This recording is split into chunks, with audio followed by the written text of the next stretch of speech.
Bonjour, bonjour, bonjour, shalom, soyez bénis. Soyez bénis, soyez bénis. On va faire un petit direct rapidement. Voilà. Là, je serai très occupé aujourd'hui. Je serai très occupé parce que j'ai beaucoup de rendez-vous. Et puis, il y a un temps pour rigoler, il y a un temps pour jouer. Il y a un temps pour parler de plusieurs choses. Je vais bientôt commencer mon moment de jeûne, mon moment de consécration. Voilà, la Bible dit que nous sommes tous pécheurs, donc ça veut dire que à un certain moment, il faut chercher la face de Dieu. Et voilà, il faut rentrer en soi, tout ça. Donc là, je ne suis pas à la maison. Je ne suis pas à la maison, j'ai une petite voiture que je voulais m'en débarrasser, je voulais vendre, donc je suis allé. En France, c'est obligé, quand tu veux vendre une voiture, même si le contrôle est toujours bon, c'est obligé de refaire un contrôle de moins de 6 mois. Donc je suis allé, j'avais rendez-vous pour le contrôle, je suis allé faire le contrôle technique. Alors avant de rentrer à la maison, je me suis garé quelque part parce que je voulais toucher un petit point qui m'est venu à l'esprit. Alors si vous êtes là, partagez la vidéo. Je n'ai pas tous mes téléphones avec moi, j'ai seulement un seul téléphone. Donc partagez la vidéo, mettez des cœurs. Je vais toucher un point et je vais profiter de ce que je vais dire pour déclarer sur la vie de certaines personnes. Vous savez, quand vous lisez Proverbe, chapitre 26, le verset 2, Proverbe, chapitre 26, le verset 2, la Bible déclare que une malédiction sans effet n'a pas d'importance. C'est-à-dire qu'une malédiction sans effet ne peut pas agir sur la vie de quelqu'un. Ça veut dire quoi? Ça veut dire que quand quelqu'un te maudit, si cette malédiction n'a pas de cause, ça veut dire que la personne te maudit simplement parce que je fais ce direct parce que j'ai remarqué dans le langage, surtout sur Facebook là, dans le langage de certaines personnes, tu te lèves le matin, tu vois dans des commentaires, tu es maudit. Le soir, tu vois, tu es maudit. La journée, tu vois, tu es maudit. C'est devenu comme une chanson, quoi, dans la bouche de certaines personnes. Mettez les cœurs pour me montrer si vous êtes là. C'est-à-dire qu'il y a des gens qui ne savent plus faire d'autres phrases. Tout ce qu'ils savent dire, c'est « tu es maudit, tu es maudit ». Mais en fait, c'est des paroles qui lancent en l'air. Et ce qui est dangereux, la Bible déclare que les paroles de l'Éternel ne retournent point à lui sans effet. Et moi, j'ai déduit que la parole est comme un boomerang. C'est-à-dire que tu lances là, ça peut revenir vers toi. Donc, quand vous êtes là, certaines personnes sont là, et puis ils disent tu es maudit. Si la personne à qui tu dis tu es maudit n'est pas digne d'être maudit, tu as jeté une parole qui s'appelle malédiction. Donc cette parole qui s'appelle malédiction qui est partie là, elle va faire demi-tour. Puisque celui à qui tu as dit tu es maudit n'est pas digne d'être maudit. Celui à qui tu as dit tu es maudit est une personne que Dieu ne peut pas permettre qu'il soit maudit. Donc comme la parole était là tranquillement quelque part, et toi tu l'as pris, tu l'as jeté, tu l'as lancé. Maintenant la parole ne peut pas agir contre la personne. La parole va faire quoi? Elle va retourner contre toi-même. Écoutez très bien, elle va retourner contre toi-même. Ça s'appelle le retour à l'envoyeur. Ça veut dire quoi? Ça veut dire qu'avant de sortir certaines paroles, il faut se demander si on a à mesure de les sortir. Parce que une maman peut maudire son enfant. Une maman peut maudire son enfant. Un papa peut maudire son enfant. Quelqu'un qui est supérieur à une personne peut maudire la personne. Hébreux chapitre 7, verset 7 dit, c'est celui qui est supérieur. Je dis sans contredit, c'est le supérieur qui bénit l'inférieur. Donc, quand toi, par exemple, tu cherches à manger, tu es dans un petit village, dans un petit campement, Tu es obligé de poser des pièges pour manger des petits rats, des petites souris. Tu vas au champ, tes doigts sont devenus comme quelqu'un qui... c'est-à-dire quand tu es né, on a mis goudron dans tes paumes. Toi-même, tu sais que ta vie est misérable. Bon, tu es peut-être dans un petit campement de l'Afrique, un petit village, dans une cabane. Et puis tu vois quelqu'un qui est peut-être aux États-Unis, qui est en Europe, qui vit bien, qui est dans le luxe, qui a tout ce qu'il faut. Bon, la personne qui est là-bas est déjà bénie. Maintenant, toi qui es en train de te chercher, tu te demandes qu'est-ce que tu vas manger. De fois pour des problèmes religieux ou des problèmes politiques ou pour se faire plaisir sur Facebook, tu viens, tu dis à la personne, tu es maudit. Mais lui, il est déjà béni. Il est déjà béni. Donc, quand toi tu dis que tu es maudit, ça veut dire que la malédiction ne peut pas l'atteindre. Donc, cette malédiction-là, comme toi tu es dans la position de quelqu'un qui est déjà maudit ou qui cherche à s'en sortir, la malédiction retourne automatiquement à toi. C'est pourquoi la parole, là, elle a un pouvoir. Quand on parle des sorciers, mettez des cœurs, mettez des cœurs, mettez des cœurs partagés. Quand on parle des sorciers, les sorciers ne sont pas forts. Les sorciers, moi, hier, il y a quelqu'un, par exemple, qui m'a laissé un commentaire en disant, tu vas voir dans ces 2 jours. Bon, j'ai partagé même la photo de la personne. Il était assis sur une natte en train de boire un thé ou quoi, dans une petite campagne. On dirait quand tu vas au champ, et puis on fait des petits campements dans la plantation, et puis on a assis, on attrape des fois un agouti ou quelque chose, on mange des petits campements là. C'est là que la personne a assis. Et puis il me dit, tu vas voir dans ces 2 jours. Et mon esprit me dit, mais il compte sur quoi? Il s'est dit qu'il a des fétiches. Il s'est dit qu'il a des gris-gris. Mais quand je regarde sa vie, les fétiches, ses fétiches et ses gris-gris ne lui ont rien apporté. Parce qu'il est misérable. Il est malheureux, il est misérable. Je regarde son environnement. Si ces fétiches-là étaient puissants, ces fétiches-là allaient changer sa vie. Si ces fétiches étaient puissants, ces fétiches allaient changer son histoire. Donc pour moi, les paroles qui sortent de sa bouche sont nulles et sans effet. C'est nul et sans effet. Parce que les gens ne comprennent pas le monde spirituel. C'est qu'il y a la lumière et il y a les ténèbres. Quand tu es envahi de lumière, les ténèbres ne peuvent plus t'atteindre. Et les ténèbres ont peur de la lumière. La lumière est vivante. La lumière est comme une autorité très puissante. La lumière est comme une armée. La lumière est un ange.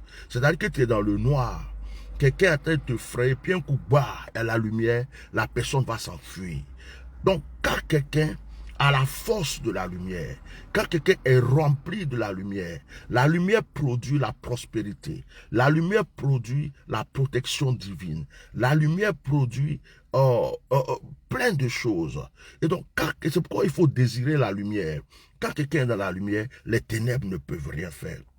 Là, il y a des gens dans ces temps-ci, comme par exemple ce petit malheureux, et il va vouloir aller tuer un poulet, déjà qu'il a faim, et il doit chercher à manger, il va aller tuer ou se démerder pour tuer un poulet, pour aller voir un fétiche, pour un petit morceau de bois qu'ils ont taillé, ils ont posé quelque part, pour commencer à lancer des courriers, avec oh, il faut que le monsieur là meure, il faut que le monsieur là soit ceci, il va verser le sang de ce fétiche. Mais c'est nul et sans effet. Si toi-même, tu n'as pas pu changer ta vie, ton fétiche ne peut pas prendre avion pour trouver quelqu'un qui est aux États-Unis. Mettez les cœurs, oh, mettez les cœurs. C'est-à-dire que pour me prouver que vous êtes là, manifestez-vous un peu avec des temps en temps de commentaires. Voilà. Donc, c'est nul et sans effet. Alors, je vais dire à quelqu'un ce matin, il y a des gens qui pensent qu'ils ont le droit de parole sur ta vie. Mais c'est faux. C'est faux. Deux fois même ton patron, celui même qui est dans la société, l'entreprise où tu travailles, peut te sortir des paroles. Mais tu crois que quoi? Si je vais te virer, si je te vire, tu vas rien devenir. Tu seras personne. Mais c'est faux. Tu le regardes, tu dis, oh, vous vous trompez. Vous vous trompez. si je sors d'ici, je serai encore mieux que ce que vous pensez. Pourquoi? Parce qu'il n'a pas le droit de parole sur toi.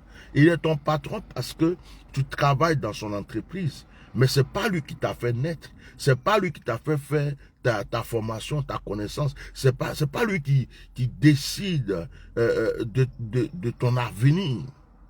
Vous comprenez un peu? Et souvent, il ne faut pas vous laisser atteindre par certaines paroles. Regardez combien de personnes sur les réseaux sociaux, surtout, j'ai remarqué aujourd'hui, dans ces temps-ci, effectivement, que le langage de beaucoup de personnes qui sont, nous on les a nommés les moutons, parce que c'est des moutons qui réfléchissent comme ça, qui sont les moutons d'un parti qui s'appelle le RHDP en Côte d'Ivoire, n'ont aucun autre langage. Il y a des intelligents parmi eux.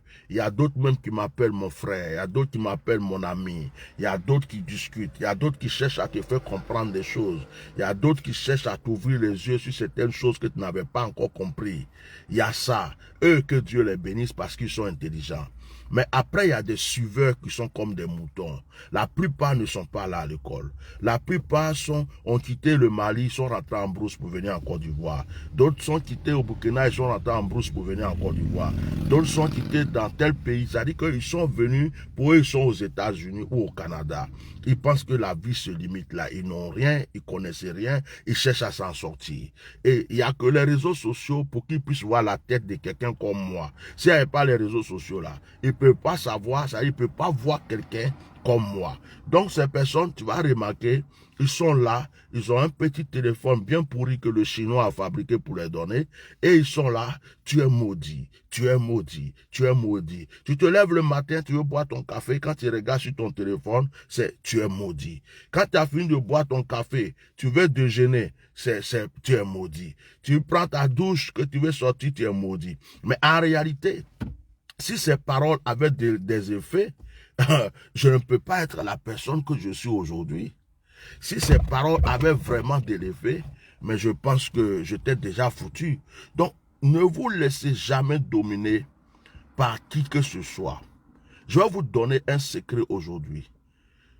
Votre seul juge sur cette terre, ce n'est même pas Dieu.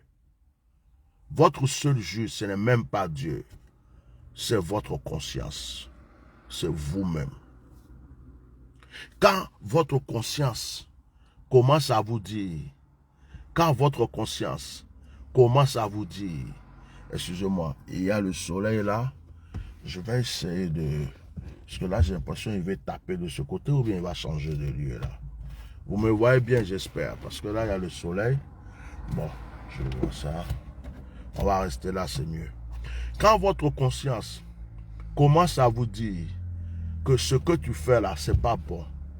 Quand votre conscience commence à vous dire, attention.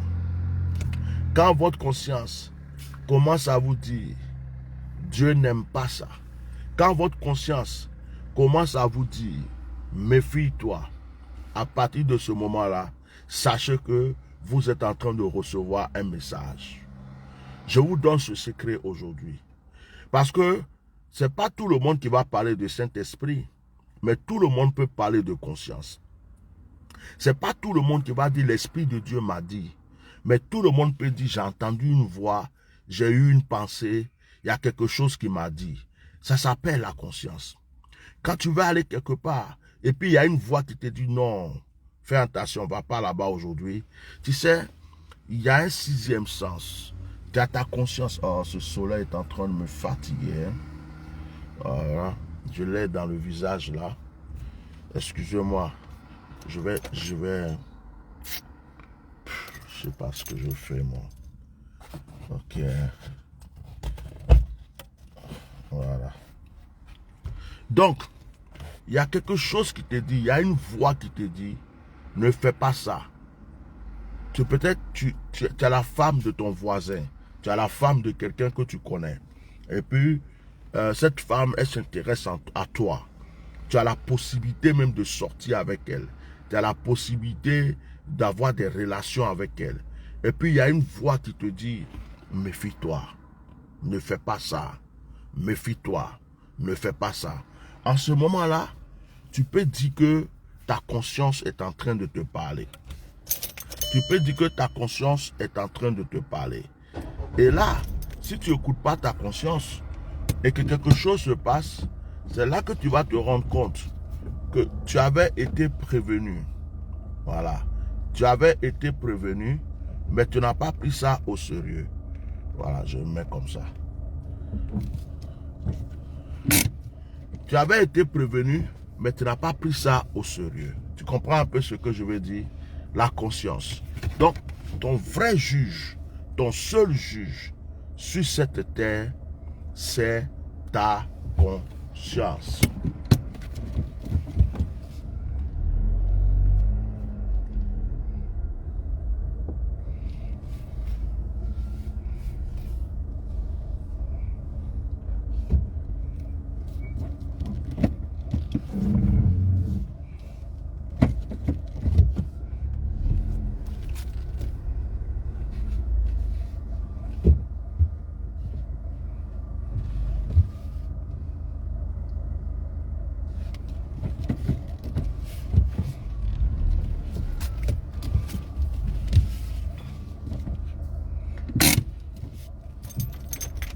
Ton vrai juge et ton seul juge sur cette terre, c'est ta conscience.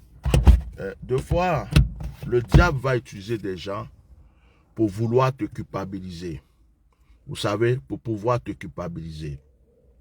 Parce que Satan, il aime culpabiliser l'être humain. Quand deux fois même tu as péché, tu as commis un péché très grave, et puis tu t'es regretté, tu as demandé pardon à Dieu, tu as prié, tu as dit à Dieu, je ne veux plus recommencer, je ne veux plus commettre ce genre de péché. Dieu t'a écouté, Dieu t'a écouté, Dieu a entendu. Mais le problème, c'est que il y a toujours une voix qui s'appelle la culpabilité, qui va toujours vouloir te rappeler ce péché. Dans certaines circonstances, cette voix va commencer à te dire, tu ne te rappelles pas, tu as fait ceci, un pécheur comme toi, une pécheresse comme toi. Mais pourtant, Dieu t'a pardonné, c'est fini. Mais la culpabilité va venir dans ta conscience pour essayer de te dire que tu es mauvais. C'est pourquoi remarquez dans les familles où on a trop insulté un enfant. L'enfant là, depuis l'enfant, on insulte, on le maudit. Quitte là-bas, tu es vilain, tu vas rien devenir. Toi, vilaine comme ça là, qui va te marier un jour? Et les parents qui insultent beaucoup leurs enfants, quand ils ne font pas attention, ils sont en train de mettre des choses négatives dans le cerveau de leurs enfants. Ça fait que quand la personne même grandit deux fois, elle n'a plus confiance en elle. Elle ne se trouve pas belle. Elle se dit, je ne vais jamais réussir. C'est pourquoi? Parce qu'on a accumulé des paroles dans sa tête. Et son cerveau, qui est comme un ordinateur, a enregistré plein de choses. Je suis vilaine, je suis vilain, je suis maudit, je ne vais jamais réussir. Et ça, après, il faut que tu fasses un grand travail sur toi-même pour pouvoir enlever ces choses dans ta tête. Parce que quand quelqu'un n'a plus confiance en lui-même, il ne peut pas évoluer. Il ne peut pas évoluer. Donc, votre esprit là, protégez ça. Votre conscience, protégez ça. Moi, j'ai remarqué même sur les réseaux sociaux, il y a deux possibilités. Quand quelqu'un t'envoie un message ou un commentaire qui ne te plaît pas, la chose, le plus grand service que tu vas lui rendre lui-même ou de te rendre, c'est de supprimer. Si tu vois que c'est quelqu'un qui est très impoli, tu le bloques. Et puis tu continues ton chemin. Et deux fois, on est tenté à répondre à certaines personnes en croyant que, en les répondant, ça va les faire prendre conscience. Et à d'autres, ça va être juste un débat. Tu parles, il parle, tu parles. Donc après, tu le bloques, tu continues ta vie.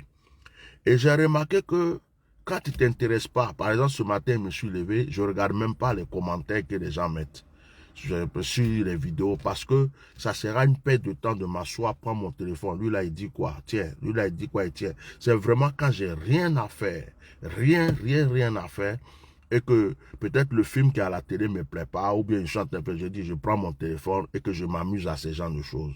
Alors, si ce temps-là aussi, on le prend pour prier, c'est un temps très important. Ce matin, je vais aider les enfants de Dieu. Je vous ai dit, je suis en train de me préparer pour ma retraite spirituelle. Je vais même vous faire une annonce. Ceux qui ont des sujets de prière, ils vont me les donner. Je vais commencer, je vais prendre un moment de retraite. Voilà. Le 2 septembre, j'ai une formation de 3 jours.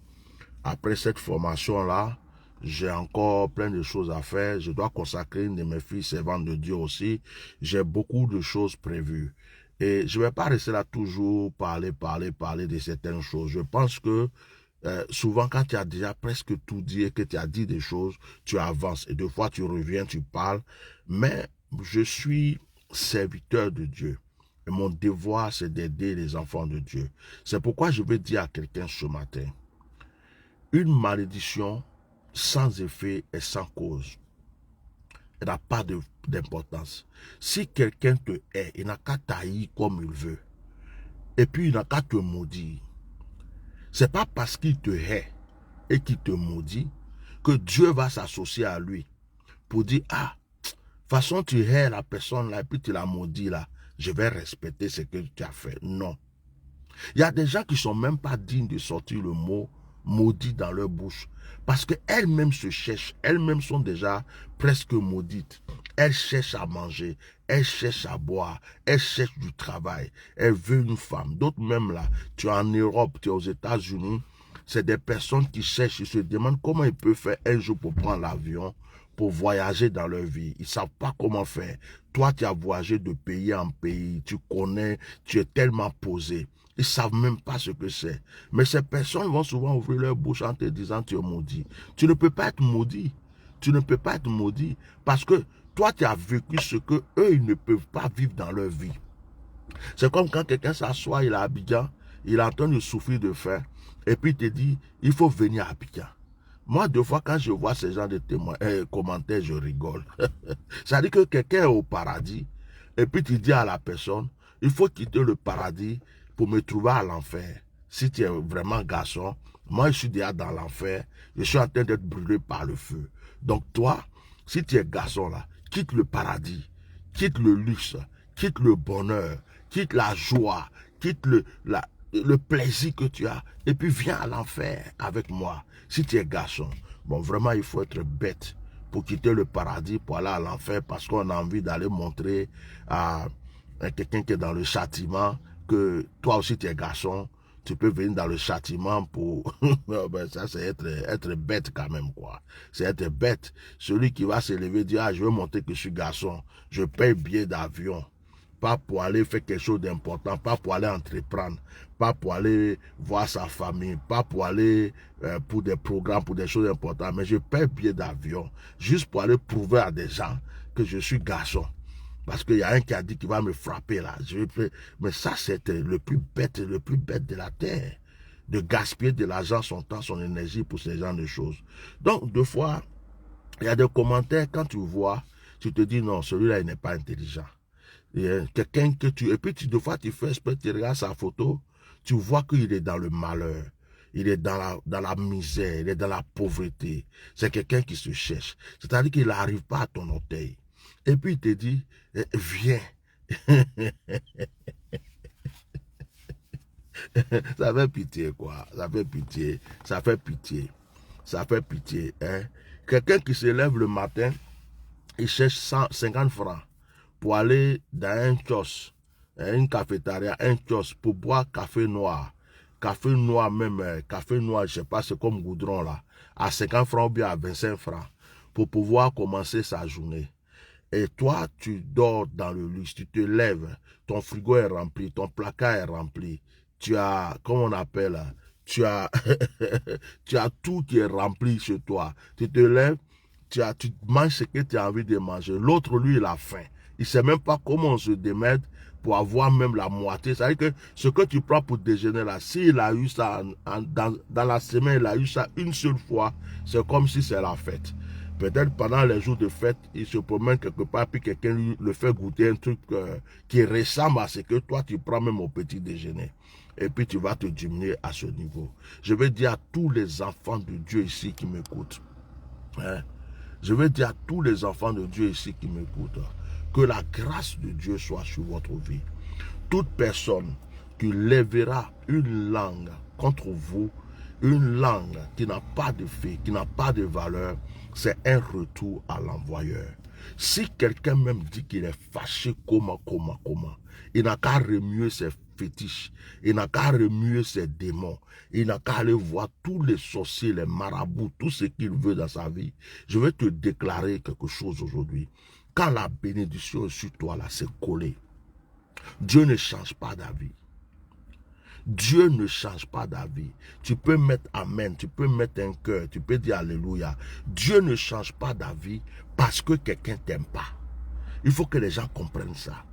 Dieu ne change pas d'avis parce que quelqu'un te déteste. Dieu ne change pas d'avis parce que quelqu'un souhaite ta mort. Dieu ne change pas ta vie parce que quelqu'un veut que tu meurs. Dieu ne change pas ta vie parce que tu es l'ennemi d'une personne. Au contraire, Dieu augmente tes grâces lorsque les gens t'haïssent. Dieu augmente tes bénédictions lorsque les gens te détestent. Dieu augmente tes bénédictions lorsque les gens veulent que tu chutes. Bien aimé, Joseph là, il n'était pas aimé par ses propres frères. Ce n'est pas parce que les propres frères de Joseph détestaient Joseph que Dieu a détesté Joseph. Vous comprenez? Ce n'est pas parce que la femme de Potiphar a menti sur Joseph que Dieu a cautionné cela. Les gens peuvent tailler, les gens peuvent faire. Les frères de Joseph pensaient quoi? Ils pensaient que quand ils ont jeté Joseph dans le puits, c'était fini pour Joseph. Or, ils venaient de tracer le chemin d'élévation de Joseph. Il y a des gens aujourd'hui qui te persécutent. Ils ne savent pas qu'en te persécutant là, ils sont en train de te rendre forte ou fort. Ils sont en train de te rendre grand. Il y a des gens qui ne savent pas qu'en te persécutant aujourd'hui là, ils sont en train de grandir ton nom. Il y a quelqu'un qui m'a appelé la fois passée et puis il me dit, mais, Bishop, pourquoi tu as ta bouche dans ces histoires? Et puis je lui ai posé une question. Je dis, oui, avant quand je prêchais là, je chassais les démons et guérissais les malades. Tu me connaissais? Il dit non. Je dis, si je n'avais pas mis ma bouche pour défendre mon pays, pour défendre certaines causes, est-ce que tu allais me connaître? Il dit, non. Je dis, tu vois, Dieu me fait passer peut-être par ce feu, Dieu me fait passer peut-être par cette douleur pour me donner plus de popularité, pour me donner un nom et pour me donner une histoire. C'est lui seul qui sait pourquoi. Donc, deux fois, il y a des choses que tu ne peux pas comprendre. Tu es en train de vivre une épreuve, mais cette épreuve-là, elle est là pour ton élévation. Tu es en train de vivre un combat, mais ce combat que tu vis là, c'est pour ta grandeur. Donc, deux fois, Dieu va permettre que des gens viennent pour te persécuter. Mais ces persécutions-là, c'est pour que ça puisse te pousser vers ta grandeur, ton élévation. Je parle à une personne aujourd'hui. Personne n'a ta destinée dans sa main. Personne. Ils peuvent se promener partout. Combien de personnes se jurent que toi, tu vas mourir la nuit? Combien de personnes qui jurent que toi, à partir de 2 jours, c'est fini? Aujourd'hui même où je vous parle actuellement, il y a des gens qui sont chez les féticheurs. Quand quelqu'un vient par exemple te menacer, tu vas voir dans ces 2 jours. Mais moi, j'ai déjà annoncé la mort de la personne. Parce que je sais que les 2 jours vont passer. Les démons qu'il va invoquer sur son petit fétiche là, ces démons ne pourront jamais s'approcher de moi. Et comme ils sont sortis exprès pour travailler, ils vont retourner contre lui. Lui, il prend une maladie, ou lui, il a un problème. Lui, il meurt. Et puis, il va se rappeler qu'il a voulu attaquer quelqu'un. Il a sorti des démons. Il a invoqué. Parce que invoquer des démons, c'est facile. Il faut connaître leur code, leur secret. Comment est-ce que tu dois les appeler? Tu as fini de les appeler, ce n'est pas un problème, ils vont sortir. Quand tu as versé le sang sur le fétiche, que tu as fait, ils vont sortir. Les démons là, tu dis, allez-y tuer telle personne, ils vont sortir. Mais le problème c'est quoi? C'est que quand ils vont partir là, est-ce qu'ils vont pouvoir tuer la personne? Est-ce que c'est une personne qu'eux peuvent tuer? Voilà. Et quand ce n'est pas une personne qu'eux peuvent atteindre, qu'ils peuvent tuer, ça veut dire quoi? Tu les as fait sortir de leur sommeil, tu les as fait sortir de leur coin, de leur endroit paisible, tu les as envoyés en mission. Ils n'ont pas pu exécuter. Maintenant, là, ils font quoi? Ils retournent contre toi-même. Mon cher, nous on est des mangeurs de chair. Tu nous as envoyés pour aller manger la chair de quelqu'un. On n'a pas pu manger sa chair. C'est ta chair qu'on va manger. C'est pourquoi vous voyez deux fois, il y a des marabouts qui meurent bêtes. Vous voyez deux fois, il y a un féticheur qui est là et puis on dit il a eu crise cardiaque. Il est paralysé un côté. Vous voyez quelqu'un est là, on ne sait pas pourquoi. Un matin on voit, il a tout son corps là, une partie qui ne peut plus bouger, sa bouche qui est tordue. Pourquoi? Ce qu'il a fait la nuit là, ce qu'il a envoyé là, il a envoyé sur quelqu'un. Il a envoyé peut-être sur un enfant de Dieu. Il y a une femme innocente qui est là, qui est protégée, les anges l'assurent, à cause de son bonheur, de son mariage ou de son commerce. Il y a une autre qui s'élève, et puis elle s'en va voir un marabout pour lui faire du mal. Donc, quand ils ont sorti les démons là, pour dire allez-y faire du mal là, les démons là n'ont pas pu, parce que les anges protégeaient la personne. Donc, les démons ont fait demi-tour. Ils sont revenus contre le marabout, ils sont revenus contre la femme ou le monsieur qui allait faire qu'on les a invoqués. Et vous voyez, il y a des gens qui ont des problèmes dans leur vie. Ça s'appelle le retour à l'envoyeur. Je t'annonce que si tu es un enfant de Dieu, les gens n'ont qu'à faire ce qu'ils veulent. Je vous encourage aujourd'hui, hein, n'ayez pas peur du diable. N'ayez pas peur des féticheurs. N'ayez pas peur de ceux qui vous menacent. N'ayez pas peur de ceux qui ouvrent leur bouche tout le temps. Tu es maudit, tu es maudit. En réalité, ce sont ces personnes qui sont déjà maudites. Parce que vous, vous êtes bénis. Au lieu de sortir de leur bouche, tu es béni. Comme elles sont dans la malédiction, elles ne peuvent pas prononcer le mot béni. Elles sont obligées de dire maudit. Mais ce mot maudit-là, c'est leur parfum. Ce mot maudit-là, c'est leur couronne. Le mot maudit, c'est leur histoire. Je t'annonce que la grâce de Dieu est sur toi. Je t'annonce que la main de Dieu est sur toi. Que 1000 tombent à tes côtés, que 10 000 tombent à ta droite, ils ne pourront pas t'atteindre. Écoute-moi très bien. Pour que quelqu'un puisse t'atteindre, il faut que Dieu donne sa permission. Regardez l'histoire de Job. Je vais enlever mon oreillette. Parce que ça me fait, j'ai l'impression que je parle fort. J'enlève l'oreillette, j'ai l'impression que je parle fort. Bonjour, clavier. Vous savez, pour que Satan puisse atteindre Job, c'est Dieu qui a donné la permission. Job était tranquille dans son coin. Satan s'est promené. Satan a fait beaucoup de choses négatives. Satan a tué des gens. Ne vous inquiétez pas.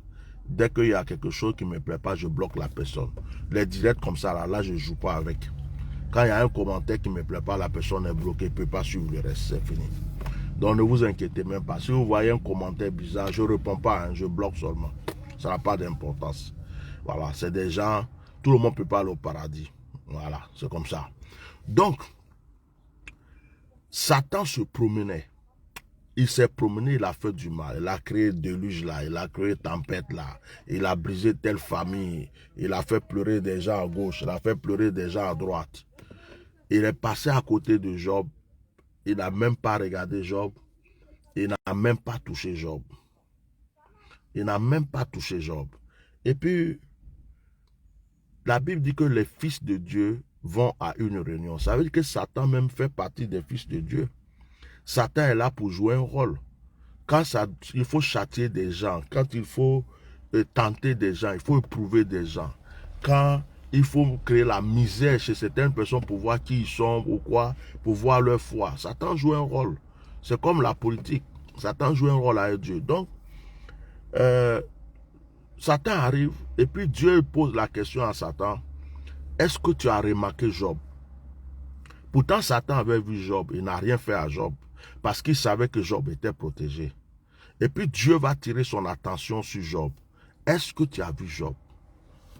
Donc c'est comme si Dieu provoquait Satan à ce qui concerne Job. C'est là Satan va dire, mais je l'ai vu. Mais lui là, c'est parce que tu lui as tout donné. C'est parce que tu le protèges. C'est pourquoi, est-ce que tu crois que Job même il t'aime? Or Dieu savait que Job l'aimait. Il connaissait son alliance avec Job. Donc Dieu va donner maintenant la permission à Satan. Dieu va lui dire, ok, si tu penses que tu veux le tenter, va le tenter. Mais la seule chose que tu ne dois pas faire, c'est de toucher son âme. La seule chose que tu ne dois pas faire, c'est de toucher son âme. Et la Bible dit que Satan est parti. Il a tenté Job, il a éprouvé Job. Mais moi, ce qui me plaît, c'est la fin du livre de Job. Malgré toutes ces épreuves, à la fin, Dieu lui a redonné tout ce qu'il n'avait jamais espéré dans sa vie.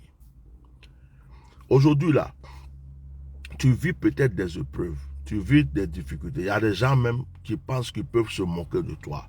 Il y a des gens qui pensent qu'ils ont la possibilité de placer tout ce qu'ils veulent comme mot contre toi. C'est Dieu qui le permet. Dieu le permet parce que Dieu sait que c'est de là sortira ton élévation. Il y a des femmes, depuis elles sont nées, on s'est moqué d'eux. Surtout les filles qui ont grandi dans une famille où, par exemple, elles étaient orphelines et puis on les a confiées à une famille et puis la famille ne les aimait pas. Donc, par exemple, la tante ou quelqu'un, ils vont les insulter. Oh, quitte là-bas. Toi, tu es quoi? Les enfants de la famille sont aimés, mais elles ont fait semblant. C'est comme la servante de la maison. Mais vous allez remarquer que dans l'histoire, il y a des gens comme ça, ils réussissent plus que les enfants même de la famille. Elles ont un bon mariage, une bonne histoire, une bonne vie. Et même, moi je connais des gens, quand j'étais enfant, tout le monde jurait que c'est eux qui allaient réussir dans la vie. Tout le monde jurait que c'était les meilleurs, c'est eux. Qu'on donne cadeaux, c'est eux. Qu'on donne les honneurs, c'est eux. Qu'on donne les éloges, c'est eux. Même quand ils font des fautes là, c'est toi qui n'as rien fait, on va venir te chicoter pour les donner. J'ai connu ça, j'ai vu ça. Mais ces personnes sont où aujourd'hui? Les gens ont cru que toi tu étais malheureux, que tu étais maudit. Ils ont tout fait, mais Dieu leur prouve à eux que tu n'es pas né pour être ce qu'ils pensent. Que le Seigneur vous bénisse ce matin. Que le Seigneur agisse sur votre vie. Écoutez-moi très bien. Dieu regarde, il faut que j'aille déjeuner. Je commence à avoir faim matin là. Dieu regarde au niveau du cœur.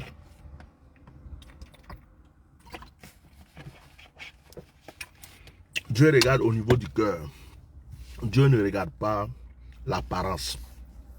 Dieu ne regarde pas comment les hommes regardent. Dieu ne regarde pas comme les hommes pensent.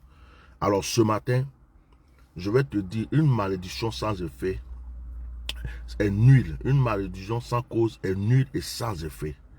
Donc quelqu'un qui va dire tu es maudit, il ne faut pas être effrayé. Quelqu'un qui va te dire tu vas voir, il ne faut même pas être effrayé. Tu sais en qui tu crois et tu sais qui est avec toi. Parce que ce que la personne va dire va retourner contre lui. S'il y a des gens qui sont en train de faire des choses contre ta vie, que cela soit brisé, que ça retourne contre eux à l'instant même au nom de Jésus. Je prie que tes ennemis aient que la confusion, qu'ils s'entretuent entre eux.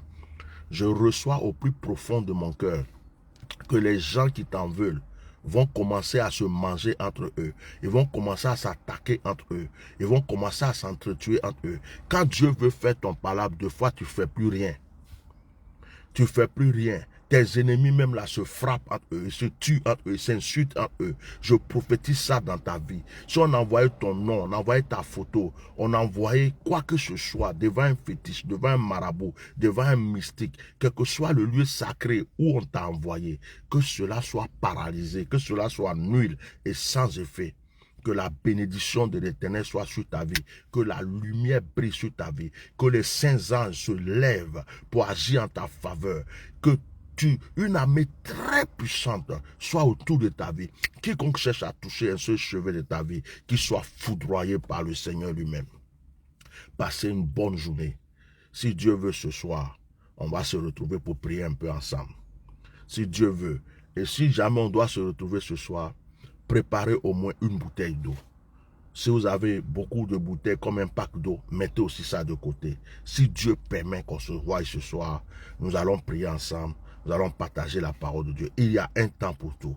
Donc que la grâce soit avec vous, que la bénédiction soit avec vous, que le sang de Jésus vous lave ce matin, que l'Esprit de Dieu vous environne et que tout ce que vous cherchez au plus profond de votre cœur vous soit donné. J'ai envie de faire une prière spécialement pour l'argent. On dit que l'argent ne fait pas le bonheur, mais c'est faux. Quand tu n'as pas d'argent sur cette terre, il y a beaucoup de choses que tu ne peux pas faire. Et il y a beaucoup de personnes qui attendent de l'argent pour régler certaines situations. Il y a beaucoup de personnes qui sont bloquées parce que ils attendent l'argent pour accomplir quelque chose, pour réaliser un projet. Je prie qu'aujourd'hui, ce soit un jour de bonheur pour nous. Oh, alléluia. Je prie qu'aujourd'hui, ce soit un jour de bonheur. Je prie qu'aujourd'hui, tu commences à entendre de bonnes nouvelles. Si tu avais des associés qui devraient signer quelque chose avec toi, qu'ils décident aujourd'hui de signer et que ça soit réglé. Si tu devrais signer un contrat pour de l'argent, si tu devais signer un contrat pour de l'argent, que ce contrat soit signé et que cet argent te soit viré. Si tu attendais pour un poste, que ce poste te soit accordé. Si tu attendais un fonds pour pouvoir avancer, que ce fonds te soit accordé. Je déclare aujourd'hui que l'argent te parvienne. Là où l'argent s'est posé, des 4 coins cardinaux, là où l'argent se trouve en ce moment, je prie qu'il sente ton odeur, qu'il vienne à toi, qu'il frappe à ta porte et qu'il te force et qu'il t'oblige à le prendre. Je prie aujourd'hui que les portes de la prospérité, les portes de la richesse nous soient ouvertes au nom puissant de Jésus-Christ. Soyez comme du miel qui attire les abeilles, que l'argent vienne à vous. Soyez comme le sang qui attire les mouches, que l'argent vienne à vous, que la bénédiction soit avec vous, que le Seigneur nous ouvre aujourd'hui les portes de la prospérité, les portes de la richesse. Beaucoup de personnes se croient supérieures à toi parce qu'ils ont l'argent que toi. Beaucoup de personnes pensent qu'ils sont plus puissants que toi parce qu'ils ont l'argent que toi. Que Dieu se souvienne de toi aujourd'hui et que l'argent vienne à toi. Que l'argent abonde, surabonde dans ta vie, dans ton entreprise, dans ton ministère, dans tes projets. Que l'argent.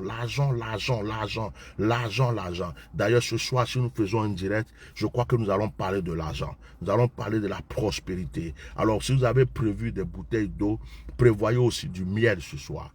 Prévoyez du miel ce soir. Si vous avez prévu les bouteilles d'eau, si jamais on prie ce soir, prévoyez du miel. 21 heures de Paris.